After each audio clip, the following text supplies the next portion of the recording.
Okay, तो मेरे को क्या है, एक ऐसा वेक्टर दिया गया है। इस वेक्टर स्पेस का जो डायमेंशन है वो 1 है, आपको पता ही है। ठीक है, तो मेरे को यहाँ पे क्या बोल दिया गया, ये एक ऐसा टाइप का वेक्टर है, तो इस वेक्टर का हमें बेसिस निकालना है। बेसिस निकालने के बाद जो डायमेंशन है वो हमें पूछा गया है। ठीक है, देखिए बेसिस का डायमेंशन। ओके, तो सबसे पहले इस वेक्टर को अगर हम लोग ध्यान से देखें तो ये वेक्टर कुछ ऐसा है, a प्लस बी कर सकते हैं, a प्लस बी। ठीक है, फिर ये 2a, ठीक है, प्लस 0 भी हम लिख सकते हैं इसको। बिल्कुल सही बात है, क्योंकि b तो है ही नहीं।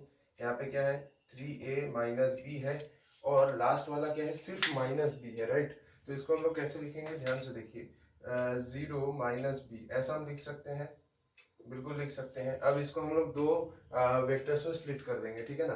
तो देखिए यहाँ पे हम इसको दो वेक्टर्स में स्प्लिट करेंगे, एक हो जाएगा a, फिर आएगा 2a, फिर 3a, फिर 0, फिर यहाँ पे एक प्लस साइन देंगे, और यहाँ पे क्या आएगा, b, 0b, और यहाँ पे -1b या -b, यहाँ पे भी -b।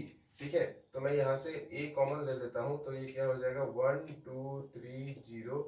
ठीक है, और यहाँ से b कॉमन ले लेंगे तो क्या आ जाएगा, 1 0 -1 -1, इससे कॉमन ले। ठीक है, तो अब यहाँ से हमसे क्या पूछा गया, बेसिस। तो बेसिस आपको समझ में आ गया, एक बेसिस तो ये वाला हुआ और दूसरा बेसिस ये वाला हुआ।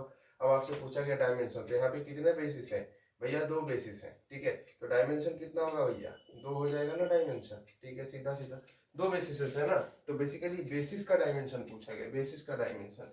यानी हमारा जो बेसिस का सेट होगा, बेसिस भी तो एक सेट ऑफ वेक्टर्स ही है, इसमें क्या है, इसमें 2 एलिमेंट्स है, एक तो 1 2 3 0, और दूसरा कौन सा है, 1 0 -1 -1। बस यही तो है, तो यही हमसे डायमेंशन दो हो रहा है ना, इसीलिए।